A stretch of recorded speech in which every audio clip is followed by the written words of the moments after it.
That's got to be you over there, Vicky. Welcome aboard. Great show there. You just concluded.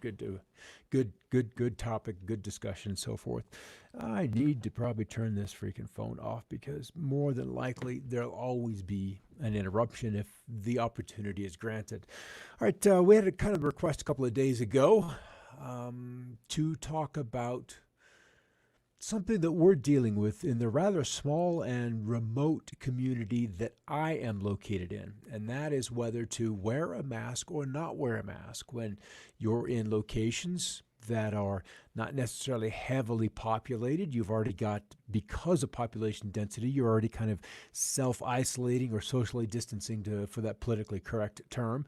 Um, when is it okay to wear a mask? When is it not okay to wear a mask? And that is something that we're all dealing with, and it's hard to go onto YouTube, not YouTube, to Facebook, and not see that discussion coming up now and again, across so many different platforms and zones. And so I'm going to be honest with you. I don't wear a mask when I go outside. Even if we had kind of company come over, you can stand a distance apart and the breeze is blowing. You can always be upwind, downwind from each other, whatever makes you comfortable. And it feels okay. The sunshine and the fresh air already being a bit of an antiseptic. And I know that millions are counting on that. There was already the impression that you could go outside, or let's just start back and say that as the weather changed from winter, when we were largely stuck indoors, it was cool, it was damp, to one of outside and fresh air, that we would see a reduction in cases. And there were examples, whether they were true or not, of different climates, different countries where the case count was lower.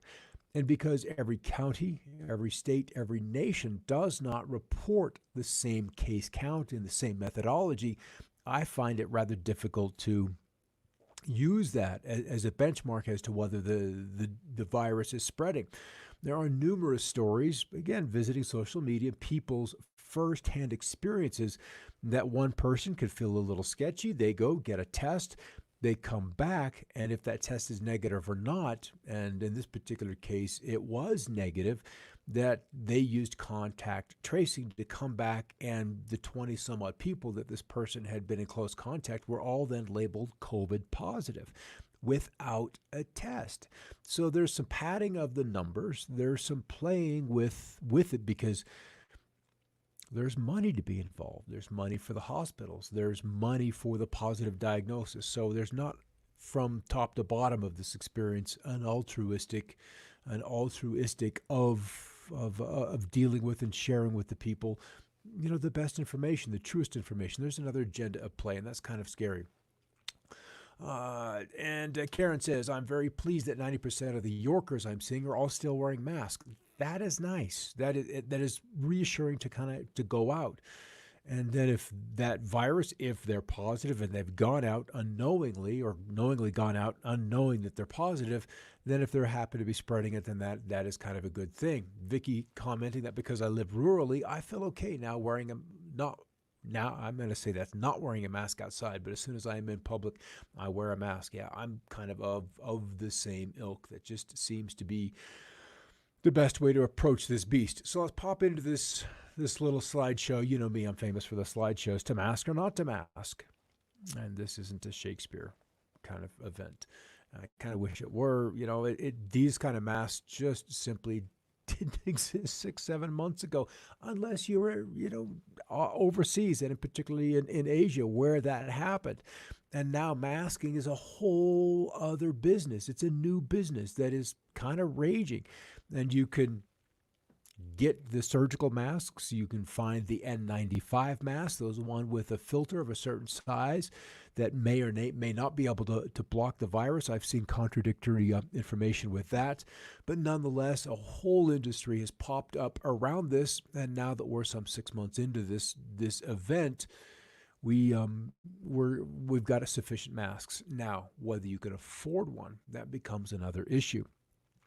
As I was looking for mask pictures, this came up. 1994 mural from the Freemasons Armageddon headquarters, so already kind of labeling it. The Denver International Airport has a photograph or a mural of all of us of all the different nations. So, wearing a mask with the respective flags as that mask. So you have to wonder if this hasn't been, as there was one documentary out there a while back, a pandemic. So it's kind of curious to see this in play. So it really comes back to the science of the mask, the chance of transmission. If it's high, you've got the dude out there that is a little sick, that is exuding aerosolized stuff out of your mouth, coughing, sneezing, so forth and so on. And then the dude that he's run into, the gal, the moron who is choosing to go out, encountering somebody that is sick, and then not taking appropriate protective action. And they labeled it the moron. So the stupid risk. High is still the psychos out there knowingly spreading. And we saw that in I don't know how many YouTubes in China. People could or could not have been positive, but deliberately spreading their bodily fluids in elevators, on railings. It was a deliberate spreading of whatever they had. And so that would be why you would want to go out with masks and even gloves at that particular point. If you lived in an urban area and you were dealing with that kind of consciousness, let's just say. So the medium risk is that the infected person that would be breathing and sharing his bodily gases, if you will, out with the public. If that person is wearing a mask, then it's just a medium risk. And then for low is when both of them are masked, and very low if they include social distancing, and then virtually none if we did the flatten the curve dance and they just stayed at home. And this is kind of what's more curious or more interesting from the scientific aspect of things, that the bacteria from respiratory droplets spread by one sneeze. And you can see in the medium that it's pretty covered and it's growing rather quickly. And when you're masked, that just doesn't get the velocity to get the transmission distance. And then that mask does catch a lot of that thing. And this is why if you didn't have a mask, then the sneezing into the elbows is far more appropriate, because then you're reducing the spray that you're leaving behind. From a person singing for a minute, you're much, much less likely to spread than a sneeze. And so this is sneezing and coughing needs to be protected. Talking, still going to have some spray off the tongue, off the top palate, off the teeth, and so forth and so on with the P's and the T's. And then two coughs with no mask. And with a mask, it makes such a difference. And that's the importance of simply wearing a mask in public. The other risk is that we're seeing this virus changing. This virus is being altered. And this came out literally within the last week, as the virus behind COVID-19 causes infected cells now to sprout tentacles, which allow the virus to attack several nearby cells at once, literally poking holes in the nearby cells, which allow the virus to become far more easily transferred. This nightmare fuel was discovered by researchers led by University of California, San Francisco. And he said, quote, "There are long strings that poke holes into other cells, and viruses then pass through the tube from cell to cell," said UCSF's Director of Quantitative Biosciences Institute. "Our hypothesis is that this would spread up infection." And if this is not how it began and has evolved to this, then the virus is not weakening as it gets out into the population, as it gets into the human body and goes from human to human to human, something that the WHO simply said was not possible, and we'll touch that in a moment. So most viruses do not cause infected cells to grow these tentacles. Even those that do, such as smallpox, do not have as many or the same type of branching as SARS-CoV-2, the virus behind COVID-19. And according to the report, the silver lining is that the tentacle discovery may pave the way for a number of drugs to work against the disease, most of which were previously being used to treat cancer. It totally makes sense that there's an overlap in the anti-cancer drugs and the antiviral effects, said Professor Kogan, who added that cancers, HIV, and SARS-CoV-2 are all searching for the Achilles heel of the particular cell. So it's like there's two outcomes for this, and it's almost like there's an agenda, because they wanted us to encounter this disease. They wanted us to encounter the virus. And then there's a multitude of reasons why that may be true. So we have to kind of dig deeper into the agenda of what they would want to roll out for us if there is an uncontrolled virus out on the loose. Ebola, an engineered virus. HIV, an engineered virus. And when you bring that kind of a virus that has had no exposure to the human body, it's going to act in unpredictable ways. So then either we get sick and we get antibodies, which it's not known how long those can last in the system, since we're finding and seeing people, and there are many examples, that get reinfected or come down with the sickness once again. So is the vaccination, is that truly the holy grail to where we can be vaccinated once, create an immune body response, and then be able to walk about unmasked? The other risk is, and this is what we're seeing out in the field, is that we get infected, the body either deflects it, incorporates the antibodies, and the younger you are, the healthier your immune response is going to be. But then does that immune response, like chickenpox or smallpox, then last the rest of your life? And that is the unknown, and that makes this course of action for me very questionable, because then there's a whole lot of money that changes hands from one side to another. Geez, that image is scary when it shows how far beyond your body fluid spread. It's true. This is why I'm so grateful to end up in a somewhat remote area where you have businesses that are rather strict in dealing with lines and grocery shopping and restaurants. There are ways to keep our distance so we don't run into someone else's bodily spray, if you will.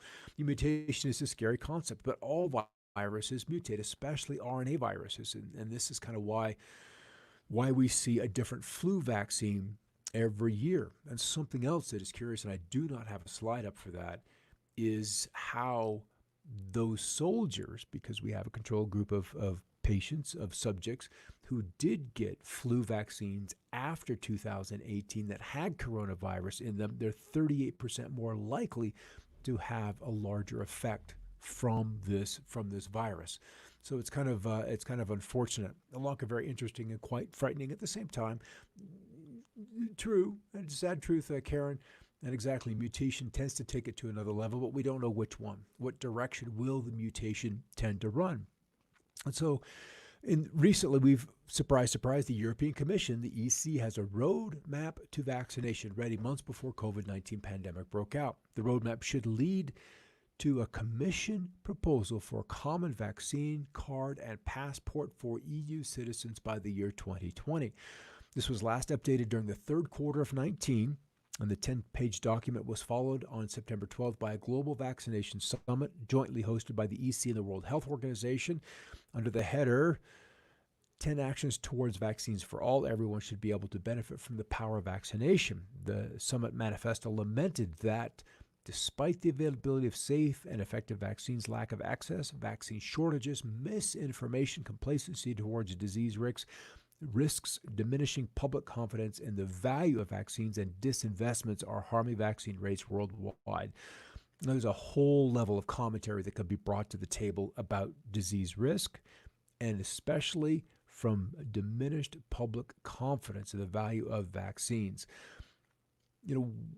And it probably begins with, this is another slide I wanted to get, the vaccine manufacturer immunity that was brought or made legal in 1988, that those vaccine manufacturers, at least in the United States, have an immunity from responsibility from misuse or side effects from their vaccines. And that can lead to a lot of mistrust. And this is exactly why I'm feeling that the public isn't on board. And in fact, Germany, there was a big pushback against mandatory vaccinations. All right, this is going to play out on the economic side of things. And one of the things that has come to my attention in the last 10 days or so is probably, and maybe it wasn't intentional, but this is a kind of an issue that's popped up and has become very visible, and that is a national coin shortage here in the United States. The Federal Reserve is rationing to banks coin shipments. Wells Fargo has limited coins available, and we are encouraging customers to deposit rolled coins to assist with this shortage. Most every home probably has a jar sitting somewhere of coins collected because it's such a pain in the behind to load them up the next day when you go out to do your daily business, whether it's to work, whether it's to lunch. And so most homes have this collection of coins. And it's probably time that we emptied those coin jars and got those coins back into circulation. So it's what the Fed is dealing or admitted to lawmakers last week is that the Fed has begun to ration coins as the circulation of coins across the U.S. economy continues to grind to a halt due to the pandemic. What's happened is that with the partial closure of the economy, the flow of coins through the economy, it's kind of stopped, said Jerome Powell to the lawmakers. He said the shortage was due to the mass business closures that have prevented people from spending their coins, as well as the lack of places that are open where people can then trade their coins for paper bills. We've been aware of it, he says. We're working with the Mint to increase supply.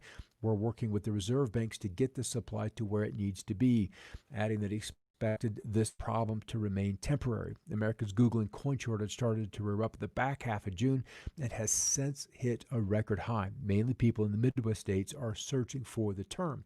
Even companies like Lowe's and quite a few grocery stores for that are telling their customers before they come into the store with cash in hand, either go visit our kiosk or customer service so we can deal with this knowingly before you show up with one of the checkers with your haul for the day, or you've got to use a debit card. So it's being reported that some businesses around the country are putting up signs asking their customers to either pay with exact change or with a card. And in a little bit of humor, first to go were masks, then toilet paper, and now there's a national coin shortage. The 7-Eleven on Oakwood has a sign asking customers to pay inexact change by card. So we're seeing in Tioga County, Pennsylvania, mentioning that there's a coin shortage throughout the area. Though some businesses like Lowe's in Mansfield, Pennsylvania, have posted signs on their stores to inform their customers before they check out with their purchases. And we're kind of stunned to hear that cash has been temporarily banned. Cash temporarily won't be accepted at Mayher self-checkout lanes due to a national shortage of change. Kind of curious that this could lead to a cash or a ban on cash. Kind of curious how one issue then begins to lead to another. Robin commenting, whoa, I'm not completely trusting vaccines at this time. And if we weren't demanding mothers to give vaccines to newborns and to children where their bodies aren't old enough, mature enough, developed enough to actually deal with and create an immune response for the vaccine that's being given. If the schedule was similar to what it was in the 60s when I was, first vaccinated, I think the pushback from vaccines would be far, far less intense. And I don't anticipate that it's going to go away probably anytime soon. So as we roll in from shortage of cash and coins, and an example is this coinage not getting back into the system. Restaurants had the highest number of business closures compared to other industries and have continued to close at high rates. This from Yelp. Of the businesses that closed, 17% of restaurants and 53% of those restaurant closures are indicated as permanent on Yelp. Restaurants run on thin margins and sometimes can take months or even years to break even after their initial opening, and this resulting in a higher rate of permanent closures. And from the 1st of March up through 15 June, shopping and retail outlets, we've seen 27,600 closures and 35% of them permanent, and restaurants nearly 24,000 closures and 53% of those permanent. Beauty and spa kind of businesses, 15,000 closures and 24% of the permanent thus far. And fitnesses, gyms, spas, those kind of locations, 5,500 closures, and a quarter of them, just a hair over a quarter of them, appear to be permanent. So how do we get things to open back up? Is wearing a mask enough? Is it going to take a vaccination before the government gives us permission to go back out? And then what if that vaccination doesn't work, even if we've opened back up?